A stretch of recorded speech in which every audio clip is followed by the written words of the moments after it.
మంచిది. ఈ సమయంలో ప్రకటన గ్రంథం 2వ అధ్యాయం 5 చదవండి. 5:1 చదువుతా. 5వ వచనం చదవండి. నీవు ఏ స్థితిలో నుండి పడితివో అది జ్ఞాపకం చేసుకొని మారు మనసు పొంది ఆ మొదటి క్రియలు చేయము. అట్లు చేసి నీవు మారు మనసు పొందితేనే సరి. లేని ఎడల నేను యొద్దకు వచ్చి నీ దీపస్తంభమును దాని చోట నుండి తీసివేతును. హల్లెలూయా.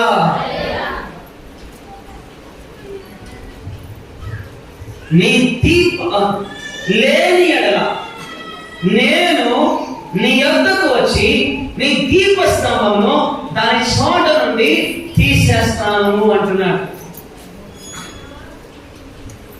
నేను యొద్దకు వచ్చి నీ దీపస్తంభాన్ని దాని చోటు నుండి, దాని స్థానం నుండి, దాని ప్లేస్ నుండి నేను తీసేస్తా. ఎవరు తీసేస్తారంట? కొందరు అంటారు, నన్ను మా బాస్ తీసేశాడు, మా యజమాని నన్ను తీసేశాడు, నా భర్త నన్ను భార్య స్థానం నుంచి నన్ను తీసేశాడు, నా తండ్రి నన్ను తన కుమారుని స్థానం నుంచి, కుమార్తె స్థానం నుంచి తీసేశాడు. నా కుమారుని వెళ్ళిపో, అట్లా తీసి పెట్టాడు. నా కుమార్తె కావాలనుకుంటాను. మొన్న ఒక తండ్రి తన కుమార్తె తన మాట వినలేదని, తనకి ఇష్టం లేనటువంటి ఒక వ్యక్తిని వివాహం చేసుకుందని ఒక తండ్రి ఏం చేశాడంటే పేపర్లో వచ్చిన విషయం, తన కుమార్తె యొక్క ఫోటోను ఒక చిన్న ఫ్లెక్సీ కొట్టించి ఇంట్లో పెట్టి అమ్మాయిని దండేసి చచ్చిపోయిందని దినం చేసిందని నాకు నేను చూసాను. అంటే తన కుమార్తె, తన కడుపున కొట్టే తన కుమార్తెను తన కుమార్తె స్థానం నుంచి ఏం చేశాడు? తీసేసాడు. అట్లాంటి తండ్రులు ఉన్నారు. కుమారుని కావాలనుకుంటాను, ఇక నా ఇంట్లో అడుగు పెట్టవద్దు, నా గడప తప్పదు అనేటువంటి తండ్రులు ఉన్నారు. ఇక నా భార్య కావు అని భార్య స్థానాన్ని తీసేసిన వారు ఉన్నారు. నువ్వు ఇక మా ఆఫీస్కి రావద్దు, నువ్వు మా ఆఫీస్లో పనిచేయదు అని ఉద్యోగం నుంచి తొలగించిన వారు ఉన్నారు. అధికారం నుంచి తీసివేయబడ్డ వారు ఉన్నారు. అధికారం ఎంతో కష్టపడి ఉద్యోగం సంపాదించారు కొందరు, అధికారయ్యారు. అధికారం నుంచి కూడా తొలగించబడ్డ వారు ఉన్నారు. ఉన్నతమైన అధికారం, ఉన్నతమైన హోదా, ఉన్నతమైన స్టేటస్, ఉన్నతమైన స్థితి నుంచి కూడా తొలగించబడ్డ వారు ఉన్నారు. ఒక ప్రశ్న వేసుకుందాం, అసలు ఎందుకు తొలగించబడుతున్నారు? ఎందుకు తీసివేయబడుతున్నారు? ఓకే, వాళ్ళ వచ్చేసి మన విషయానికి వచ్చేద్దాం. దేవుడు నీకు ఒక స్థానం ఇచ్చాడు. దేవుడు తన ఇంటిలో నేను ఒక దీపస్తంభంగా మార్చింది. ప్రభు స్తోత్రం కలగాక. నిన్న దేవుడు ఒక దీపస్తంభంగా మార్చింది.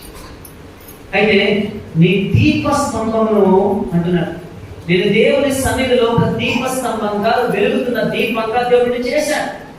ప్లీజ్ లిజన్, అందరు మంచిగా చెవులు పెట్టినాను. అమ్మా మీతోనే మాట్లాడు.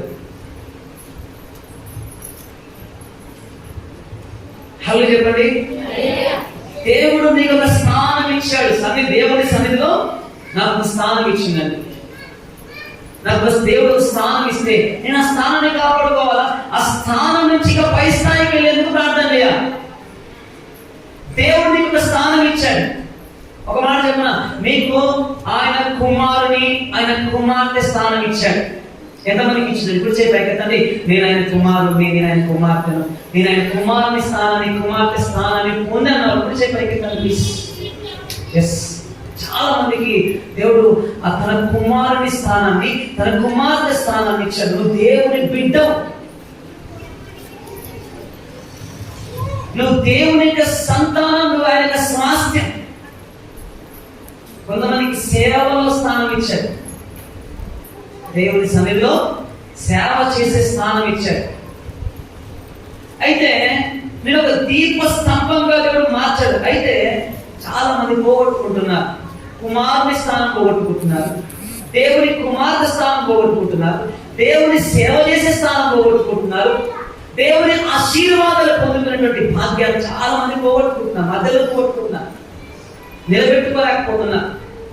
చాలా మంది అంటారు, దేవుడు ఎంత మంచి అవకాశం ఇచ్చిందా, ఎంత మంచి స్థానం ఇచ్చిందయ్యా, మీకు నిలబెట్టుకోలేకపోయారే.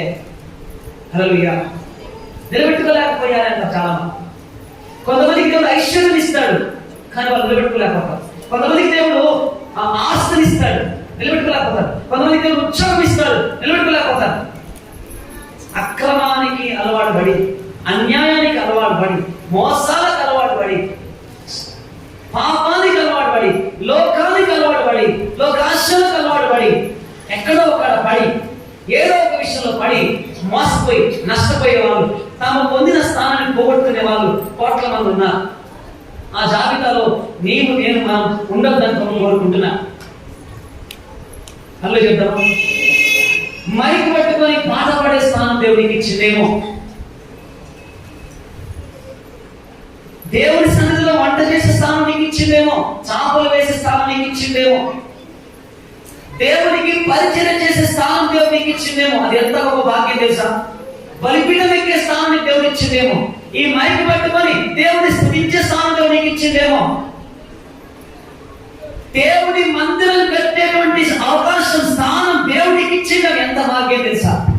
నీ ద్వారా దేవుడి కార్యం జరిగేటువంటి అవకాశం, స్థానం దేవుడికి ఇచ్చిందేమో. ఎంత గొప్ప కృప తెలుసా? హల్లెలూయా. దేవుడు నీకు ఇచ్చిన దాన్ని నువ్వు పోగొట్టుకోవద్దు అని వాక్యం సెలవిస్తుంది. ఇదే ప్రకటన గ్రంథం 3వ అధ్యాయం తీయండి. ప్రకటన గ్రంథం 3వ అధ్యాయం.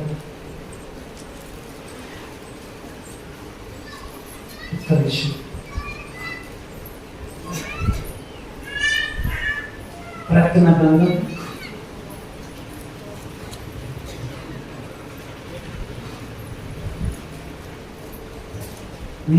ఫస్ట్ 2వ అధ్యాయంలోనే 10వ వచనం చదవండి. 10వ వచనం.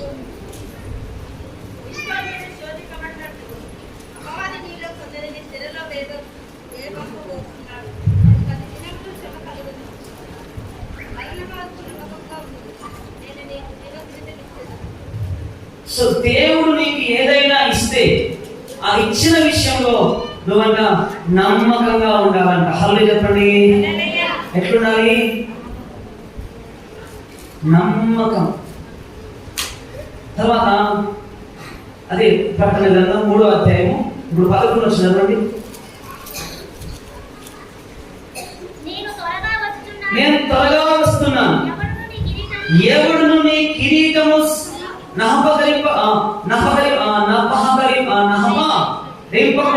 దొంగిలించకున్నట్లు నీ కలిగిన దాన్ని గట్టిగా పట్టుకో. దేవుడు నీకు ఏమి ఇచ్చాడో ఆ స్థానాన్ని గట్టిగా పట్టుకో.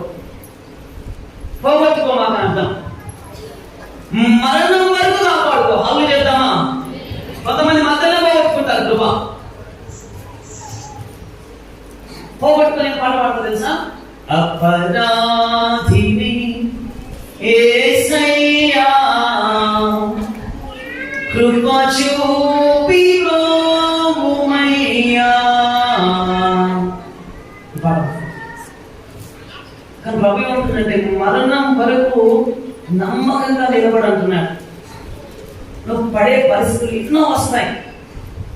అందరితో మాట్లాడుతుండండి, హల్లు చెప్పండి. ఒక్క వ్యక్తితో కాదు నిన్ను పడగొట్టేందుకు అపవాది ఎన్ని వేస్తాడో వాడు వేషాలు. వాడు చిత్తులో మారి నక్క సైతాన్ ఎవరు చెప్పండి? చిత్తులో ఇక్కడ ఎన్ని చిత్తులు ఉంటాయో, ఎన్ని ఎత్తులు ఉంటాయో, వాడు యుక్తిగా వాడు ఎన్నో ఎత్తులు వేస్తాడు. మనకి ఒక్కటే టార్గెట్. నువ్వు పరలోకం పోయే ప్రయాణంలో ఉన్నావు, పరలోకానికి సిద్ధపడుతున్నావు, నిన్ను ఒక వధువు సంఘంగా అలంకరించుకుంటున్నావు. ప్రభు ఆత్మలో ఎత్తపడడానికి అన్ని సిద్ధపాట్లు నీలో జరుగుతున్నాయి. నీ మీద తప్పబడ్డాడు దేవా. నేను టార్గెట్ చేస్తా. తన దూతలను పెడతాడు. 24 గంటలు కాపలా రాస్తాడు. ఎప్పుడు అవకాశం దొరుకుతుందని చూస్తాడు. నీకుగా ఈ ఎరలు వేయడం ప్రారంభిస్తాడు. నిన్ను ఎరలు వేసి పట్టేందుకు అనేక ప్రయత్నాలు చేస్తాడు. లేదా నిన్ను శోధిస్తాడు. శోధించి శోధించి శోధించి శోధించి లేదా అనేక శ్రమలు నీ జీవితంలో కలిగించాలని ప్రయత్నం చేస్తాడు. ఇవన్నీ కూడా నువ్వు యుక్తిగా జ్ఞానంగా ప్రార్థన ద్వారా జయించాలి. ప్రభు స్తోత్రం కలుగాక. అందుకే భగవానుడు మాట, మీరు శోధనలో ప్రవేశించకున్నట్లు మెలుకోగా ఉండి ప్రార్థన చేసేవాళ్ళు ఉండాలి. క్రైస్తవ బిడ్డలు నిద్రపోయేది ఉండదు. గాంధీ మహాత్ముడు ఒక మాట అన్నదంట. ఏమనంటే క్రైస్తవులు నిద్రపోతున్న సింహాలు. వాస్తవమే కదండి. మనం నిద్రలో పోతా చెప్పండి. అన్ని కూడా పోడండి మనకు నిద్ర. అన్యులైనా లేస్తారు, వేగం లేచి వాళ్ళ పనులు వాళ్ళు చేస్తారు, వాళ్ళ పూజలు వాళ్ళు చేస్తారు, వాళ్ళ ప్రార్థనలు వాళ్ళు చేస్తారు. కానీ మనకి ఎక్కడో లేనిపోయిన దరిద్రం వచ్చింది. మనం లేపినా లేవా? హల్లు చెప్దాము సరిగట్టిగా.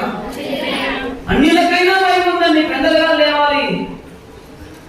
వారి పూజలు, వారి పునస్కారాలు, వారి స్నానాలు, వారి జపాలు వారు చేయాలనేటువంటి, వారు చేయవలసిన భక్తి ప్రార్థన చేయాలనేటువంటి ఆ భయం వారికైనా ఉన్నది. కానీ భయం లేదు ఎవరికంటే చెప్పండి?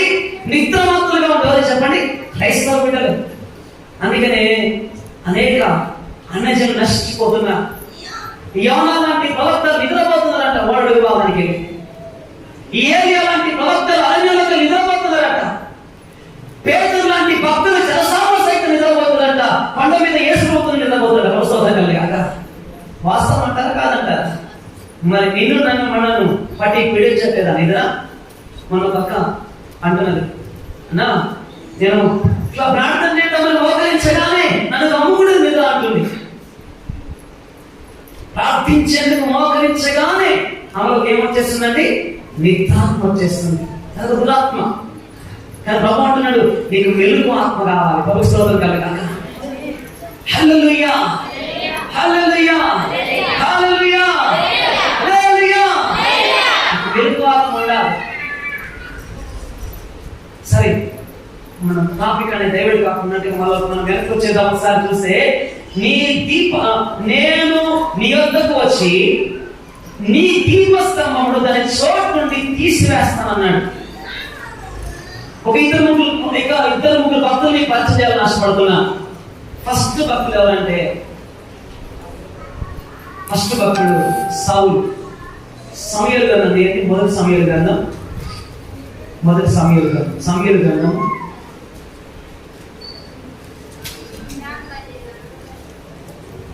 వినాలి, మాట్లాడు. సమూయేలు గ్రంథం, మొదటి సమూయేలు గ్రంథం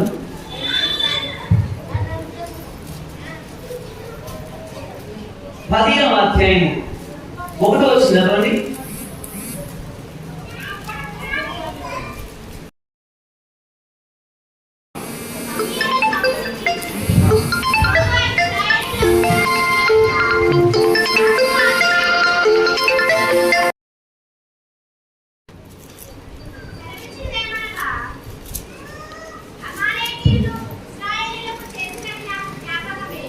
వారు ఐగుప్తులో నుండి రాగానే అమాలేకీయులు వారికి విరోధులై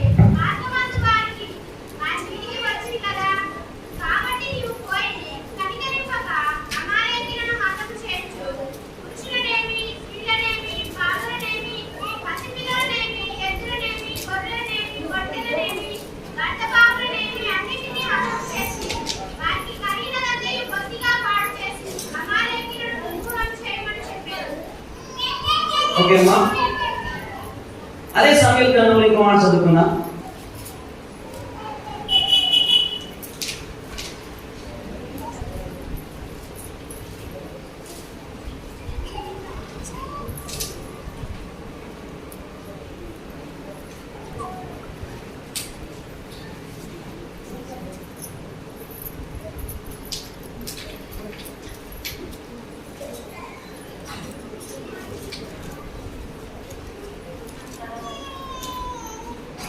మొదటి సమయం కన్నా 15వ అధ్యాయము 22వ వచనం. ఇప్పుడు చదివినటువంటి మాటను ఈ మాటను కూడా కలిపి చదువుకున్నాం.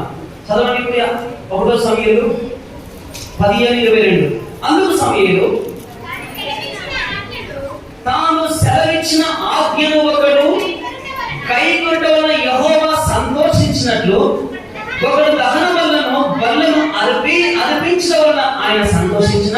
ఆలోచించుము, బలులను అర్పించడం కంటే ఆజ్ఞను కైకొనటయు పొట్టేళ్ల కొమ్ము అర్పించడం కంటే మాట వింటయు శ్రేష్టము అన్నాడు. హల్లెలూయా. ఇంతకుముందు చిన్న చదివినటువంటి మాట ఏమని జరిగింది? అంతకుముందు వచ్చి మేము చదివినామా? 10వ అధ్యాయం కదా. ఒకానొక దినమున సమూయేలు సౌలుని పిలిచి, యెహోవా ఇశ్రాయేలులకు తన జనుల మీద నిన్ను రాజుగా అభిషేకించుటకై నన్ను పంపెను అన్నాడు. రాజు అవ్వడం అంటే సామాన్య విషయం అండి. కొన్ని లక్షల మంది ప్రజల మీద, ఒక దేశం మీద రాజు కావడం అంటే అది ఎంత భాగ్యం, ఎంత గొప్ప ధన్యత. ఎంత భాగ్యమయ్యా, ఎంత ధన్యతయ్యా. పాడాలి. ఎంత భాగ్యమయ్యా, నాకెంత భాగ్యము, ఎంత ధన్యతయ్యా.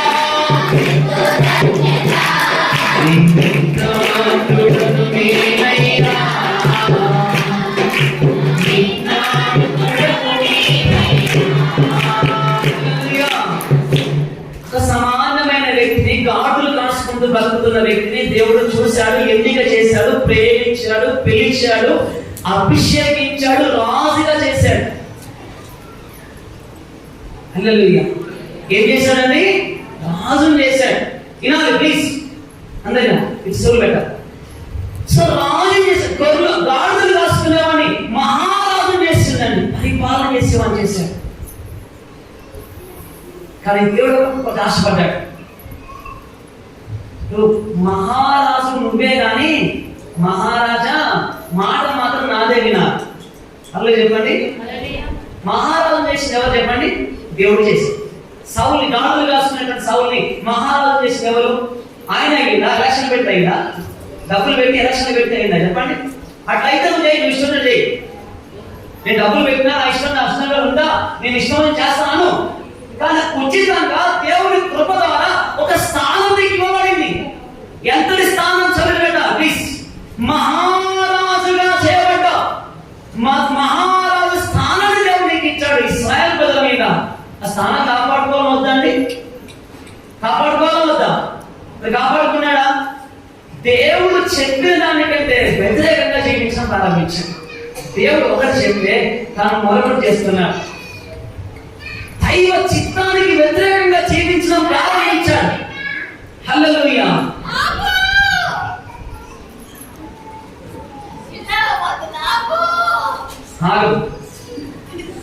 యేసయ్య స్తోత్రం. హల్లెలూయా చెప్పు ఒకసారి గట్టిగా. గట్టిగా చెప్పు ఒకసారి గట్టిగా. సుఖంగా సౌలుని దేవుడు రాజుని చేస్తే సౌలు ఏం చేసింది తెలుసా? ఎవరైతే రాజుని చేశారో తనకి ఇష్టం చేయడం మొదలు పెట్టింది.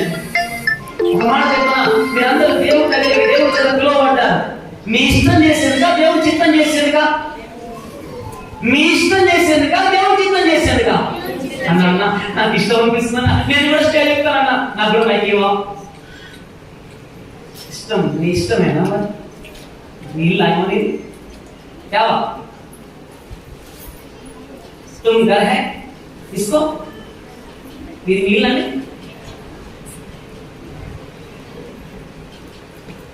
నేట్లో ఏం తినాలన్నా, ఏం చేయాలన్నా, ఎట్లుండాలన్నా నీ ఇష్టానుసారం ఉండొచ్చు. కానీ దేవుని దగ్గర ఇష్టాలు నీ ఇష్టం జరుపుకోవాలంటే దేవా నా పట్ల చిత్తం ఏంటిది?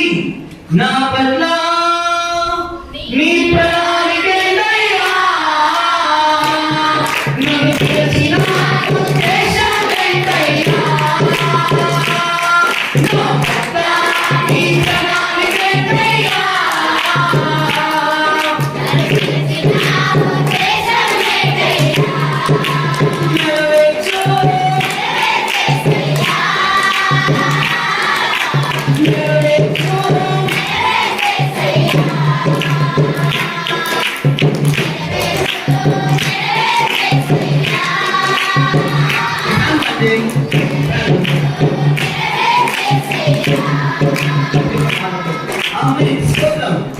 దేవుని పిలుపులను ఒకసారి దేవుడు పోయిన వారం మిమ్మల్ని పిలిచిన పిలుపును చూడండి.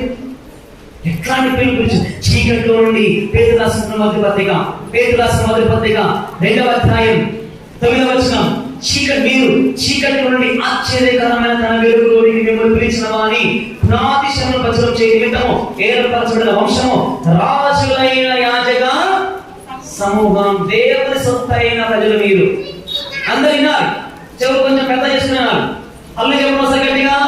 నీ పిలుపు ఏంటంటే, నీ స్థానం ఏంటండి? అమ్మా, నీ స్థానం ఏంటి? నీ పిలుపు ఏంటి? నువ్వు ఏర్పరచబడ్డావు.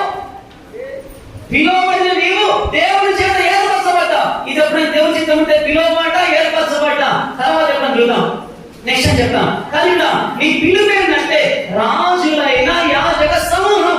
నువ్వు సామాన్యమైన జనం కావు. సామాన్యమైన జనంలో నుంచి పిలువబడ్డ నీవు దేవుడు నిన్ను రాజుని చేయాలనుకుంటున్నాడు. హల్లెలూయా. అంటే నాయకులను చేయాలనుకుంటున్నాడు దేవుడు. పరిపాలకునిగా, పరిపాలకురాలుగా, పరిపాలకునిగా ఉంచాలనుకుంటున్నాడు దేవుడు. సామాన్యమైన వ్యక్తులకు పరిపాలన చేసి అధికారం రాగానే ప్రార్థన రాదు కాదు. ఏమైందండి అంటే, టైం లేదన్న, మీటింగ్ ఉంది. ఏముంది? ఎలా? ఆఫీస్లో మీటింగ్ ఉంది, నాయకులతో మీటింగ్ ఉంది, ఎమ్మెల్యేలతో మీటింగ్ ఉంది, ఆఫీసర్లతో మీటింగ్ ఉంది, ముఖ్యమంత్రి గారి మీటింగ్ ఉంది. నాకు ప్రార్థనకు వచ్చే టైం లేదు. ఎవరు చేశారు నేను ఆ స్థాయికి? దేవుడు నీకు ఒక స్థానం ఇస్తే, స్థాయి ఇస్తే, దేవుడు ఇచ్చిన దాన్ని నువ్వు కాపాడుకోలేకపోతున్నావు. అయితే సడన్ గా ఒక వార్త వచ్చేసింది. గతంలో జరిగిందండి ఈ విషయం. ఆ వ్యక్తి పేరు చెప్పలేదు. ముఖ్యమంత్రి దగ్గర అతి సమీపంగా ఉన్నటువంటి ఉన్నతమైన హోదాలో ఉన్న వ్యక్తి, ఒక అధికారి, పొలిటీషియన్, గొప్ప లీడర్. ఏమైంది తెలుసా? రాజకీయంలో పడిపోయాడు, ప్రార్థన వదిలిపెట్టాడు. దేవుడు ఇచ్చిన స్థానాన్ని, దేవుడు ఇచ్చిన స్థానం చూస్తున్నాడు కానీ, అంటే ఆ అధికారం చూస్తుంది కానీ దేవుడిని చూడడం మర్చిపోయాడు. రాత్రికి రాత్రే మారిపోయింది. ముఖ్యమంత్రి గారు అతన్ని ఆ స్థానం నుంచి తీసేశాడు. పోయింది, అధికారం ఊడిపోయింది, అధికారం ఊడిపోయింది. సింహాసనం ఎక్కించేవాడు ఆయనే, సింహాసనము దింపేవాడు ఆయనే. ఉద్యోగాలు ఇచ్చేవాడు ఆయనే, తీసేసేవాడు కూడా ఆయనే. ఆస్తి అంతస్తులు సిరి సంపదలు ఇచ్చేవాడు ఆయనే, తొలగించేవాడు కూడా ఆయనే. ఆరోగ్యం ఇచ్చేవాడు ఆయనే, స్వస్థపరిచేవాడు ఆయనే. అవసరమైతే గాయాలు కూడా కలిగించేవాడు కూడా, గాయపరచువాడు ఆయనే, గాయములు మాన్పేవాడు, కట్టేవాడు కూడా ఆయనే. జీవం ఆయనే, మరణం ఆయనే. ప్రభు సౌకర్యం కలగాక నిత్య జీవానికి ఆధారం ఆయనే. ఆ కృపను కోల్పోదు సంపద. సౌలు జీవితంలో ఎంత గొప్ప భాగ్యం అండి. మహారాజుగా దేవుడు హెచ్చించాడు, కానీ దేవుడి మాట వినడం మానేశాడు. తన ఇష్టం చేస్తున్నాడండి. ఎలా చెప్తే అంటే తన ఇష్టం, తన మనసుకు నచ్చినట్టుగా జీవిస్తున్నాడు, తనకు తోచింది చేస్తున్నాడు. అవన్నీ చెప్పాలంటే టైం సరిపోదు. ఒక్కటనిగా మీరు చదువుకోండి. సమూయేలు గ్రంథం, మొదటి సమూయేలు గ్రంథం 14వ అధ్యాయం చదవండి, 15వ అధ్యాయం చదవండి, 16వ అధ్యాయం. ఈ 3 అధ్యాయాలు చాలండి. ఈ 3 అధ్యాయాలు చదివితే సౌలు చేసిన పొరపాటు మీకు కనపడతాయి. ఏ విధంగా దేవుని ఆజ్ఞలు మీరుతూ దైవ సేవకుల్ని బాధ పెట్టాడో, అటు పరలోకమంతా దేవుని బాధ పెట్టాడు మీకు అర్థమైపోతుంది. తన తొందరపాటు అర్థమైపోద్ది. చివరికి ఏమైపోయింది తెలుసా? లాస్ట్ ఒక మాట చూద్దాం. అతను ఇంకా అందుకే సమయంలో ఒక మాట అంటాడు సౌలుతో, బలులు అర్పించిన కంటే మాట వినట శ్రేష్టం, పొట్టేళ్లతో అర్పించిన కంటే ఆజ్ఞను. అంతేనా? చదవండి అన్నమాట. మొదటి సమయం గ్రంథం 15వ అధ్యాయం 22వ వచనం చూడండి. ఆజ్ఞను ఒకడు గైకొనడం వల్ల యెహోవా సంతోషిస్తాడు. హల్లెలూయా చెప్పండి. దేవుడు నిన్ను గురించి ఎట్లా సంతోషిస్తాడు తెలుసా? నువ్వు ఆయన ఆజ్ఞ, ఆయన మాట విని, ఆయన మాటకు నువ్వు భయపడుతుంటే, వణుకుతుంటే ఆయనకు సంతోషమైంది. హల్లెలూయా చెప్పండి. హల్లెలూయా చెప్పండి. హల్లెలూయా చెప్పండి. అమ్మ అయినా అక్క ఆగిపోలే బాబు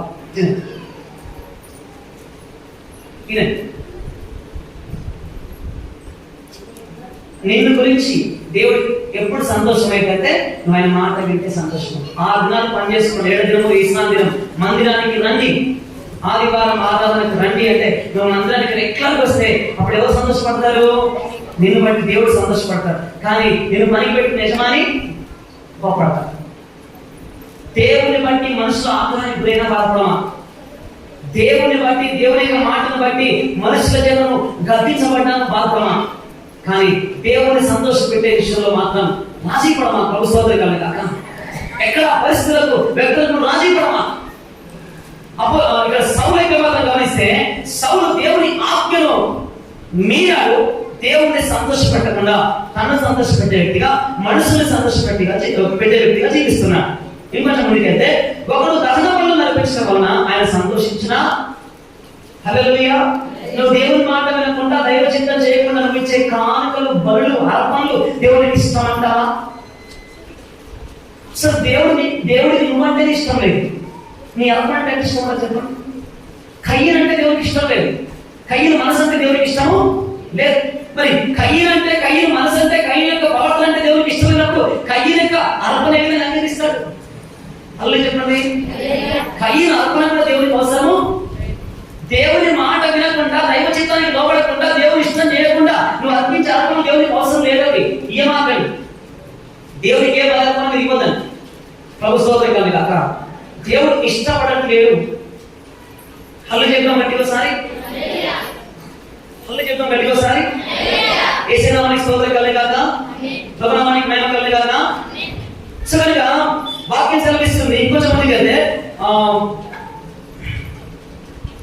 ఒకడు దహన బలులు అర్పించడం కంటే, దహన బలులు అర్పించడం వల్ల ఆయన సంతోషించిన ఆలోచించము, బలు అర్పించడం కంటే ఆజ్ఞ కైకొంటే, పొట్టేలకు అర్పించడం కంటే మాట వినట. అంటే సౌలు దేవుని మాట వినట్లేడు, తన మనసు చెప్పిన మాట వింటున్నాడు, లేదా మనుషుల మాట వింటున్నాడు, మనసును సంతోషపెట్టేవాడు అంటున్నాడు. కానీ నేను గలతీ రాష్ట్ర పత్రికలో అపోస్తలుడు పౌలు అంటున్నాడు, నేను మనసును సంతోషపెట్టేవాడైతే క్రీస్తు దాసుని కాకపోతే అంటాడు. మనసు పెట్టి వినండి. హల్లెలూయా చెప్పండి గట్టిగా. ఇప్పుడు వచ్చినటువంటి ఫలితం ఏంది? దేవుడి మాట వినకుండా ఉన్నటువంటి మహారాజైన సౌలుకు వచ్చినటువంటి పరీక్షా ఫలితాలు ఏంటి? తన భక్తి జీవితంలో సౌలుకు వచ్చినటువంటి ఫలితం ఏంటిది? భక్తి ఫలితం ఏంటిది? చూద్దాం ఒకసారి. 23 వస్తారు ఇప్పుడు. చదువు 23. అదే మొదటి సమయం గ్రంథం 10:23 వచ్చినాం. చదవాలి ఎంతసేపు. తిరుగుబాటు చేయట, సోద చెప్పుట పాపముతో సమానము, మూర్ఖతను అగపరచుట, మాయా విగ్రహము గృహదేవతలను పూజించుటతో సమానము. యెహోవా ఆజ్ఞను నీవు విసర్జించు గనుక నీవు రాజుగా ఉండకుండా ఆయన నిన్ను విసర్జించెను. హల్లెలూయా. అర్థమైందా చెప్పిన విషయం?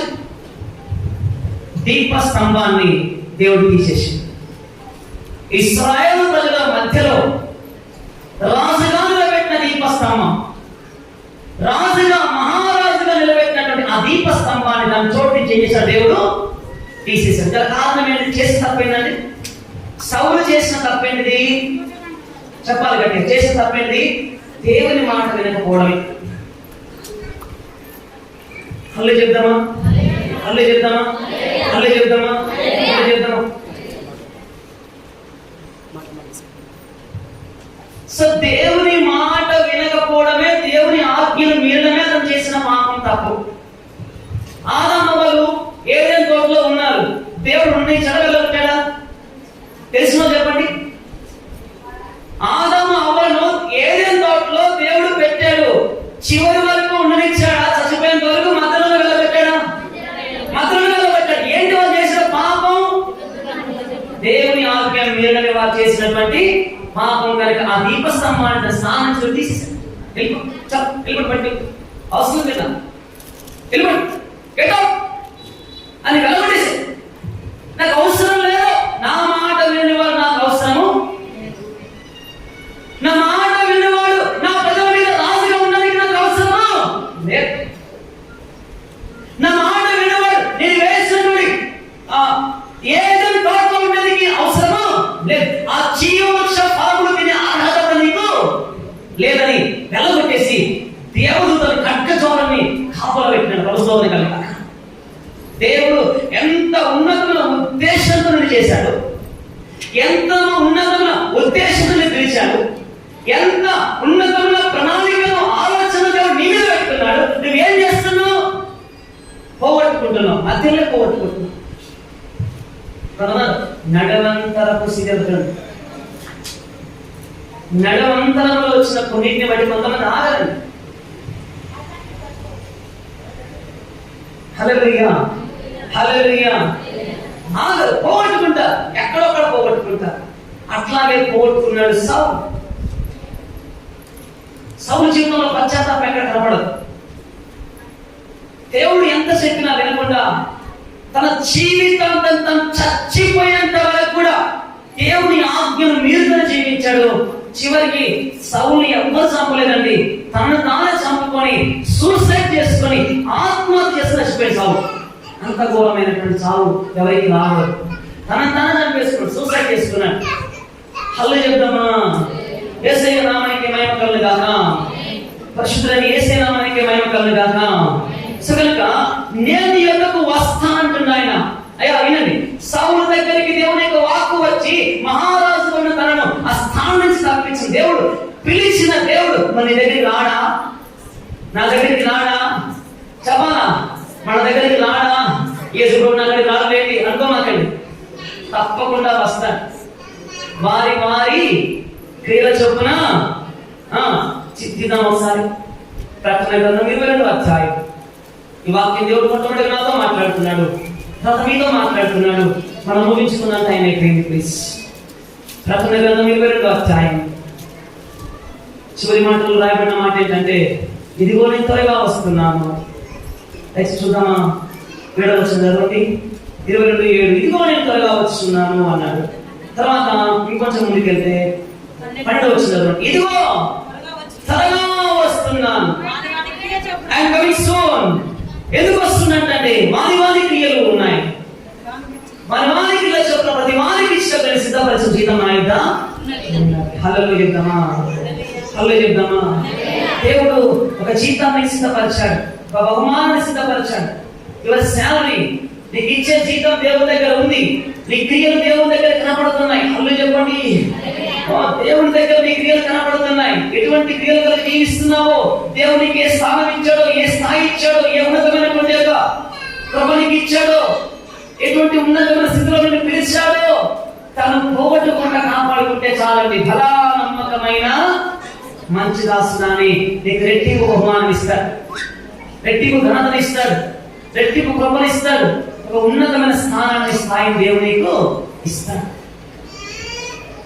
ఈ స్థానాన్ని కోల్పోవద్దండి, ఈ స్థానాన్ని కోల్పోయి పని చేయదు. ఈ స్థాయిని, ఈ స్థానాన్ని పోగొట్టుకునే విధంగా నువ్వు జీవించు. హల్లెలూయా చెప్దామా? హల్లెలూయా చెప్దామా? లూసిఫర్ ఎక్కడ ఉండేవాడు చెప్పండి? ప్రపదనలో మొదట ఎక్కడ ఉండేవాడు లూసిఫర్? వాడు కెరూబు, దేవదూత. పరలోకంలో 1000 కోట్ల దూతలతో దేవుని స్తుతించేవాడు, ఆరాధించేవాడు. కానీ తన మనసులో గర్వించినట్టుగా యెషయా గ్రంథం 14 రాయబడింది. వాడు పడద్రోయబడ్డాడు, భూమి మీద పడద్రోయబడ్డాడు. వాడిని వెంబడించిన వారు కూడా పడద్రోయబడ్డారు. ఎందుకు వాడు పడద్రోయబడ్డాడు? గర్వం. చెప్పండి అందరు గట్టిగా. లూసిఫర్లో వచ్చినది గర్వం. అని చెప్పాలి. నాశనానికి ముందు గర్వము నడిపిస్తుంది. నాశనానికి ముందు ఏం నడిపిస్తుంది? మనసులో వచ్చినటువంటి గర్వం. ఏ గర్వం? కొంతమందికి ఒక్కొక్కరికి గర్వం ఉంటుందండి, అందరికి ఒకేలాంటి గర్వం ఉండదండి. కొందరికి ధన గర్వం. ఏ గర్వం? ధనం ఉన్నదనే గర్వం. కొంతమందికి కుల గర్వం, కొంతమందికి అధికారం అనే గర్వం, కొంతమందికి ఆస్తి గర్వం, కొంతమందికి బల గర్వం, బంధు గర్వం, ఇంకా చెప్పాలి, అందియాలి. అందిస్తే ఆశీర్వాదం వస్తుంది. చెప్పండి. ఇంకా గర్వం, ఎన్ని రకాల గర్వాలు ఉన్నాయి? చదువు గర్వం, ఉద్యోగ గర్వం. చెప్పండి. ఇట్లాగా ఒక మనిషిలో వివిధ రకాల ఆ గర్వపు ఆత్మలు పనిచేస్తాయి. ఒక్కొక్క వ్యక్తిలో ఒక రకమైన గర్వం ఉంటుంది, నాశనానికి నడిపిస్తుంది ఆ గర్వం.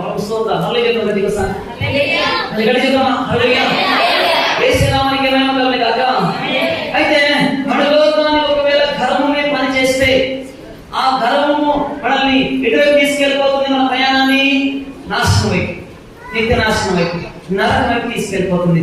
ఈ రోజు ఒకవేళ అటువంటి ఏదైనా గర్వం నీలో ఉంటే ఈ రోజు నశించుకోవాలి కాక పశ్చాత్తాపడి ప్రార్థన చేసుకుని ఏ సత్యంతో కడగబడండి. దేవుడు కృప మీకు ఇస్తాడు. తప్పకుండా నిత్య జీవులు దొరుకుతుంది. ఏది నీతో ఎంత సంపాదించిన వాడిపోయి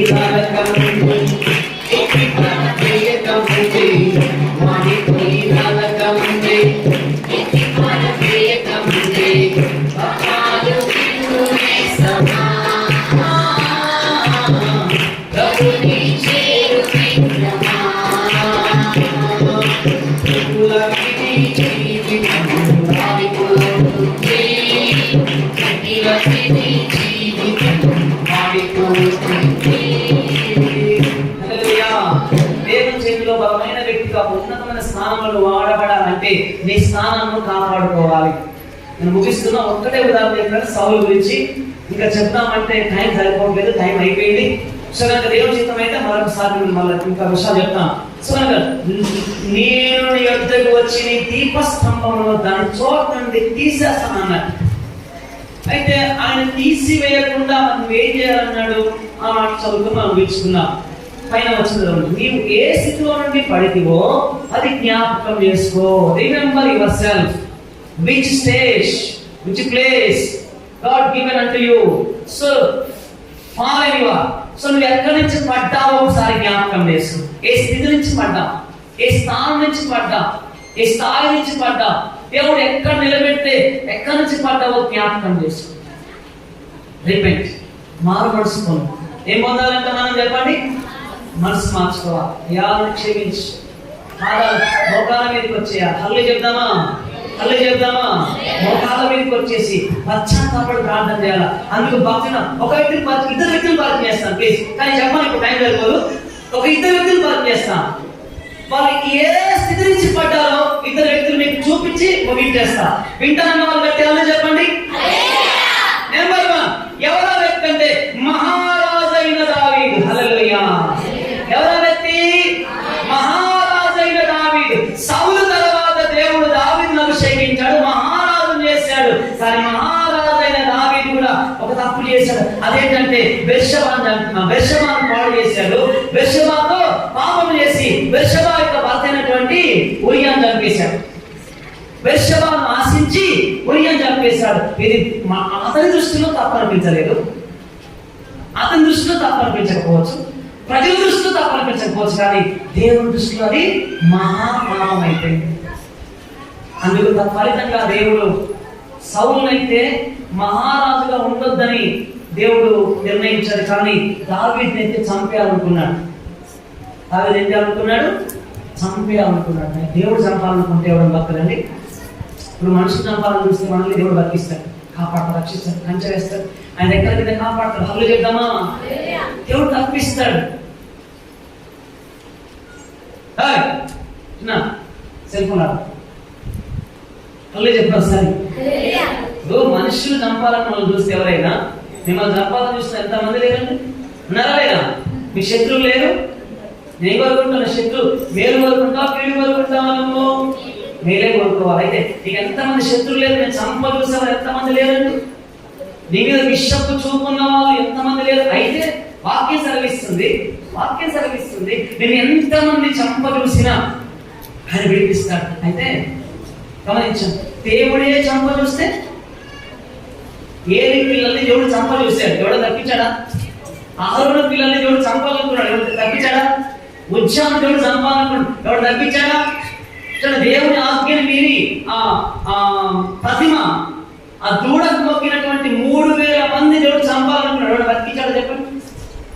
దేవుడే చంపాలనుకుంటే, దేవుడే కోప్పడితే, దేవుడే ఉగ్రుడైతే ఎవరు కాపాడలేదు.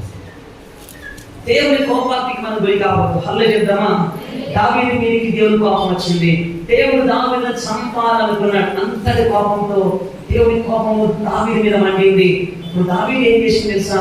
పశ్చాత్తాపడి ఉపవాసం ఉండి కన్నీరు గార్చి ప్రార్థన చేసిండు. అదే 51వ కీర్తన. ప్రభుత్వం కనుక కన్నీరు గార్చి ప్రార్థించి ప్రార్థించి ప్రార్థించి ప్రార్థించి ప్రార్థించి తన కన్నీటితో దేవుడికి బలిపీఠం అందించింది. ఇది దావీదు మీదకి కోపం వచ్చింది. హల్లెలూయా చెప్దామా?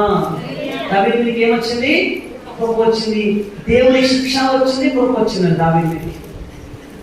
దావీదు మీదకి మరణం తప్పింది, కానీ తన పిల్లల మీదకి వచ్చింది మరణం. తన పిల్లలు చనిపోయారు, తన ఉపపత్తులు చంపబడ్డారు. దావీదు రాజ్యం అంతా కూడా ఎన్నో కష్టాల పాలైంది. దావీదు చాలా కష్టాలు పడ్డాడు. అవన్నీ చెప్పడానికి సమయం సరిపోదు. ఇది దావీదు ఏ స్థితిలో నుంచి పడ్డాడో ఆ స్థితిని పోగొట్టుకోకుండా మారు మనసు పొందాడు. ఇంకెప్పుడు కూడా అట్లాంటి పాపం చేయలేదు. కొడదామా చెప్పవస్తాయి గట్టిగా. ఎక్కడ ఎన్నడూ కూడా ఇక ఏదో పాపం చేయకుండా బతికింది. మీరు చదువుకోండి వాక్యాన్ని, మీకు బాగా అర్థమైంది. చివరి క్షణంలో దావీదు కుస్సలవాడై మంచం మీద పడ్డ దినాలలో తనకు చలి ఆగట్లేదంట. ఎన్ని బట్టలు కప్పినా చలి ఆగకపోతే మహారాజు కదా, మహారాజుకి ఏం తక్కువండి? ఒక చక్కని కన్యను, ఒక యవ్వన వయసు నుండి బిడ్డను తీసుకొచ్చేసి అతనికి వివాహం చేసినారు. వివాహం చేస్తే ఆమె అతనికి పరిచయం చేస్తూ ఆమెకు చక్కగా చూసుకుంటుంటే ఆమె ముట్టలేదు బైబిల్ రాయబడింది. హల్లెలూయా చెప్దామా? అంటే దావీదుకి ఏమొచ్చింది చెప్పండి? మారు మనసు. చెప్పాలి గట్టి చెప్పండి. ఏమొచ్చింది దావీదుకు? మారు మనసు, లోతైన మారు మనసు. తాను ఏ స్థితిలోంచి పడిపోయాడో నీవు మొదట నీవు ఏ స్థితిలో నుండి పడితే అది జ్ఞాపకం చేసుకో. దావీదు జ్ఞాపకం చేసుకున్నాడు, సరి చేసుకున్నాడు. అధికమును దాచిపెట్టేవారు వర్ధిల్లలేదు, వాటిని ఒప్పుకొని విడిచిపెట్టేవారు కనికరించబడతారు. సరే గట్టిగా హల్లెలూయా చేద్దామా? మరొక వ్యక్తి ఎవరంటే తను ఏ స్థితి నుంచి పడిపోయాడో దాన్ని సరి చేసుకున్న మరొక వ్యక్తి ఎవరంటే పేతురు అపోస్తలుడు, ప్రధానమైన 12 మందిలో ప్రధానమైన వాడు పేతురు. వింటున్న వాళ్ళు గట్టిగా హల్లెలూయా చెప్పాలి. వాక్యం అర్థమవుతున్న వాళ్ళు గట్టిగా హల్లెలూయా చెప్పండి. మీరు సరిగ్గా వినకపోతే మీకేం అర్థంగా ఈరోజు లైవ్ లో పోతుంది. హల్లెలూయా. అయితే మరి వాక్యం సరిగా వింటే అర్థమవుతుంది. అక్కడ ఒక మాట ఏం అర్థమవుతుంది? క్లాస్ ని కాన్సన్ట్రేట్ గా వింటే పిల్లల క్లాస్ అంతా అర్థమవుతుంది, సబ్జెక్ట్ అర్థమవుతుంది. ఇక మొక్కలు వేసుకుని అర్థం చూసి దిక్కులు చూసి అమ్మ చూసి ఏమవుతుంది చెప్పండి? గోడ చూసి ఏమవుతుంది? సెల్ ఫోన్ చూసి ఏమవుతుంది? మనం ఎక్కడ చూడాలి చెప్పండి? కాన్సన్ట్రేట్ గా దేవుని యొక్క స్వరం మీద మన మనసు పెట్టాలి. హల్లెలూయా చెప్దామా? అప్పుడు స్పష్టంగా దేవుని యొక్క వాక్యం అర్థమైతే ఆ వాక్యాన్ని మనసులోకి వెళ్ళిపోద్ది. నీ ప్రవర్తనలో, నీ జీవితంలో, నీ మనసులో మార్పు వచ్చేసింది. ప్రధాన చెప్పలేదు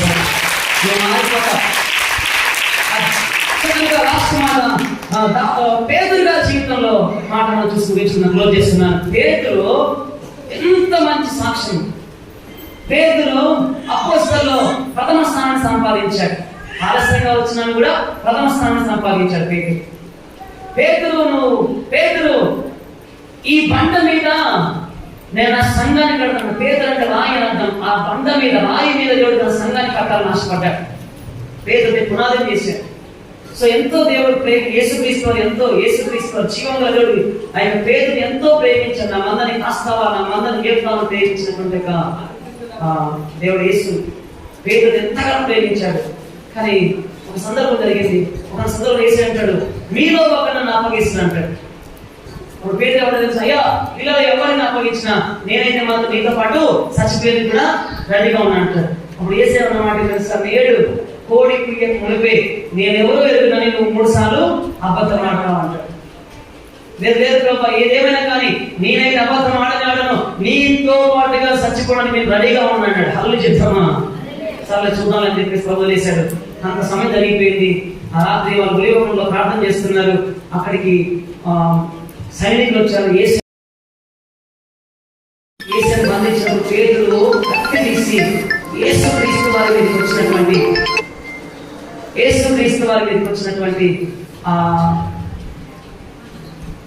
హల్లెలూయా, యేసుక్రీస్తు వారి మీదకి వచ్చినటువంటి ఆ సైనికుల్ని కత్తితో దాడి చేశాడు. దాడి చేసినప్పుడు మలుకని వారి చెవి తెగిపోయింది. తర్వాత యేసు కత్తిని విడిచిపెట్టమన్నాడు. ఆ మాటకు లోబడి కత్తి విడిచిపెట్టిండు, కానీ పారిపోయింది. పేతురు పారిపోయింది. ఎంత భయం అవుతుందంటే పేతురుకు, ఎంత భయం అవుతుందంటే యేసు ప్రభువుని చంపేస్తారు, శిష్యుని చంపేస్తారు, అంటే నన్ను కూడా చంపుతారు, నన్నే వదిలిపెట్టారు అన్న భయానికి పేతురుని వాళ్ళు గుర్తుపట్టి నువ్వు యేసు శిష్యులో ఒకటి వంటి నేను కానని 3 సార్లు అబద్ధం ఆడి, నేను కానని 3 సార్లు అబద్ధం ఆడి తప్పించుకున్నాడు.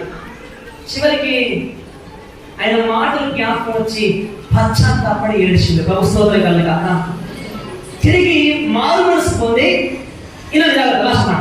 పేదలు తిరిగి మారు మనసు పొంది యేసయ్య పిలుపునందుకొని తిరిగి వచ్చి పరిశుద్ధాత్మతో నింపబడి సంఘానికి పునాదిగా మార్చబడి మొట్టమొదటి ప్రసంగం చేస్తే 3000 మంది రక్షించబడ్డారు. తప్పు లేని ఎవరు లేరు భూమి మీద, పడనోడు ఎవరు లేరు భూమి మీద. దేవుని బిడ్డలలో కూడా చాలా మంది మిస్టేక్ చేస్తారు, పడతారు, కానీ జీవితం అంతా పడతా ఉంటే దేవుడు తీసుకొస్తారు. ఇంకా నేను సరి చేయడానికి వదిలేస్తాను, నీ కర్మను వెళ్ళిపోని చెప్పేసి సెలవుపడతాడు. కనుక ఒకసారి దేవుడి కృపలోకి వచ్చిన తర్వాత జీవితాంతకాలం చచ్చేంత వరకు దేవుని కొరకు బలమైన సాక్షిగా నిలబడు, దేవుడిని వాడుకుంటాడు. ప్రభు స్తోత్రం కలుగుగాక. అందుకు ఉదాహరణ దావీదు, అందుకు ఉదాహరణ పేతురు. దావీదు మహారాజు అయ్యాడు, సింహాసన స్థిరస్థాయిగా నిలబడిపోయింది. దావీదుకు చిగురుగా నా యేసు ప్రభు భూమి మీదకి వచ్చింది. కొడదామా చెప్పండి గట్టిగా. దావీదుకు మరుగా నన్ను చాటి పోగయా, రజనీ కుమారా నన్ను విరచిపోగయా. హల్లెలూయా. దావీదు కుమారుడుగా పిలువబడిన యేసయ్య దావీదు యొక్క వంశం నుంచి పుట్టాడు. గల కారణం ఏంటంటే దావీదు కృపను పొందాడు. పాపం నిలవలేదు కానీ పాపం విషయం పశ్చాత్తాపడికి మళ్ళా అటువంటి పాపం చేయకుండా దేవుడి కోసం బతికి దేవుడి కోసం చనిపోయిన వ్యక్తిగా దావీదును చూస్తున్నాం. పేతురు కూడా అదే విధంగా దేవుడు యేసుక్రీస్తు వారు ఎవరో తెలియదని అబద్ధమాడినటువంటి పేతురు మరలా తిరిగి అదే యేసుక్రీస్తు వారి కొరకు బ్రతకడానికి, యేసుక్రీస్తు వారి కొరకు దెబ్బతినడానికి, యేసుక్రీస్తు వారి స్వార్థను ప్రకటించడానికి, ఆ యేసయ్య రాజ్యం స్థాపించడానికి, అవసరమైన యేసయ్య కొరకు చచ్చిపోవడానికి సిద్ధపడ్డ వ్యక్తి పేతురు. ప్రభు స్తోత్రం కలుగుగాక. అలా సిద్ధపరిచింది పరిశుద్ధాత్మ దేవుడు. ఆమేన్. అటువంటి పరిశుద్ధాత్మ యొక్క అభిషేకం నీలో నాలో మనలోకి వచ్చింది గాక. మనల్ని దేవుడు రాజ్య స్థాపన కొరకు సిద్ధపరిచింది గాక. మనం దేవుని మాట, యేసుక్రీస్తు వారి యొక్క మాట విని ఆయన మాటకు భయపడి ఆయన ఆజ్ఞలు పాటించాలి, చిత్తం చేసి ఆయన వెలిగించిన దీపాలాగా జీవించి దేవుడు రాకడకు మనం సిద్ధపరిచి ప్రభురాకలో ఎత్తును గాక. కొద్దిగా కనుకలో మనం సిద్ధపడి ప్రభురాకలో ఎత్తబడను గాక. ఆమె హల్లు చేద్దామా, మోకరిద్దామా, ప్రార్థన చేద్దామా. మోకరిద్దాం, కళ్ళు మూసుకుందాం, ప్రార్థన చేద్దాం. మనం అసలు చేయకుండా ప్రార్థన చేస్తారు. కళ్ళు మూసుకొని ఏకీపించు.